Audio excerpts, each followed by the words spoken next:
So I wanted to share with you, a situation that happened with one of my clients where she and her husband, Jasmine and her husband, get into these discussions, and oftentimes the husband is dismissing her feelings, dismissing her thoughts, especially when they're in the heat of an argument. And so there isn't space for her to express how she feels, what she's thinking, without him sort of criticizing and ridiculing it. And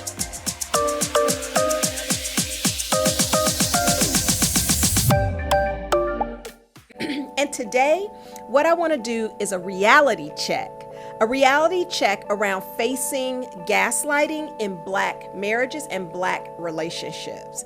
So, gaslighting, man, this topic has come up so often.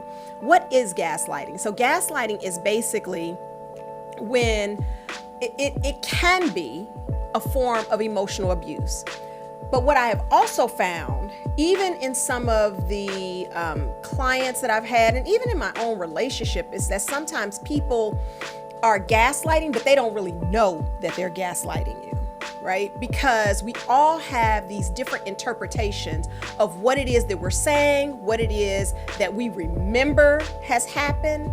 But what makes gaslighting is when the person is trying to make you believe that the way you've seen things, your opinion or perspective on something is completely wrong and off, and that psychologically, you've misinterpreted things. And that, in other words, they're trying to make you like you crazy. That's the short version of it. They're trying to make you like you crazy. And so as a byproduct of that, they dismiss what you're saying. Like, they tell you it's not relevant, or it's not the truth, or you are lying, right? And that one, you're not lying. Number two, that you know what you heard. Now, you may not have clearly understood, but you know what you heard, right? And so this can very quickly escalate into a form of emotional abuse. So I wanted to share with you, a situation that happened with one of my clients where she and her husband, Jasmine and her husband, get into these discussions, and oftentimes the husband is dismissing her feelings, dismissing her thoughts, especially when they're in the heat of an argument. And so there isn't space for her to express how she feels, what she's thinking, without him sort of criticizing and ridiculing it. And what is happening with her is that she is starting to kind of shrink because she doesn't want to engage in the conflict.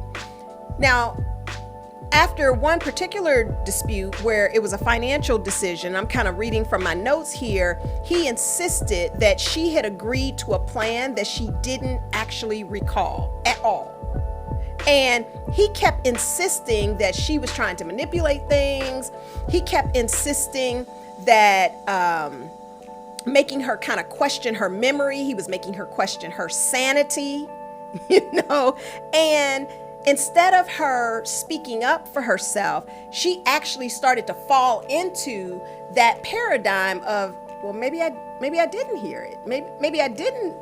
Maybe that wasn't it. Maybe what he is saying is what is right. And she's falling into that paradigm of not speaking up for herself. That is codependency. That is codependency. So her reliance on her husband's validation is what makes for the codependent paradigm. She's sacrificing her own perception for the need to keep things kosher in the household, and they're really not kosher. They're really not kosher. There is a one-up that is happening here. His perception is the right one, and hers is not. So there isn't a level playing field. There isn't an agreement. And moreover, there isn't even space or opportunity to explore that maybe it was something else, And so it diminishes her experience. It diminishes her feelings. It diminishes her right to be fully expressed in the relationship. Gaslighting not only happens in sexually intimate relationships, it also happens at work. I have seen situations where, let's say you come and you present an idea, right? It's a great idea. And what you get is, no, we won't be able to do that. That's not possible, right? And then a week later you come back and Bob presents the same idea and it's got raving reviews, glorious backing. And then when you bring it to people's attention that was originally your idea, that's the same idea that you brought to the table that was shot down, they tell you, no, it wasn't. That's not even what you said. That's his idea is completely different. He literally reading from the same paper you submitted. It's gaslighting. It's gaslighting, trying to make you like you crazy and at the same time stealing your idea, you know? So what makes for the codependent pattern is when we don't take stock in our own voice, in our own perception. We subordinate that to someone else's will, someone else's idea, someone else's belief around what happened. This can very quickly escalate into emotional abuse, where you start to completely second guess yourself. So, you know, what I want to say is you become very susceptible to manipulation when you allow yourself to be gaslighted. Now, I wanted to also talk about there are times where partners don't, like, one person hears it one way and another person hears it a different way. And that can happen. And it can feel like it's gaslighting, and it may very well be, but it may be, I don't want to call it innocent gaslighting. I'm just saying there is a misperception around what happens. As long as both partners are willing to come to the table and are willing to be open to, maybe I misinterpreted, maybe I didn't hear that clearly, or maybe the way I understood it, then we can do away with the gaslighting. But the minute that the partners are, like the one partner is entrenched, that this is the way that it is and there is nothing else, then we don't leave very much room for the other person to be able to be expressed as themselves. So if you are finding that at any time you are experiencing gaslighting, what I want you to do here is first to recognize that you have the right to clarify with people, to question things, to ask people to demonstrate, like, for example, if you're at work, demonstrate that this was their original idea. You have the right to do that. I don't want you to second guess yourself. One of the patterns or one of the habits that I have adopted in my own relationship, and it's working, is I will ask my partner to paraphrase back to me what he understood me to say. I, in turn, have also been paraphrasing back to him what I have understood him to say. So what I'm taking from this conversation is this, this, and this. What did you get from this conversation? Because it clears away any and all of the ambiguity that can cause friction and cause this feeling of gaslighting then taking place. That really quick opportunity to clarify what is being said can eliminate a whirlwind of arguments and disagreements just by trying to clarify what is being said. So if you find that gaslighting is something that has been showing up in your life, in your relationships, you're starting to second guess yourself, you're starting to think that you're crazy, I'd like for you to consider taking my codependency quiz.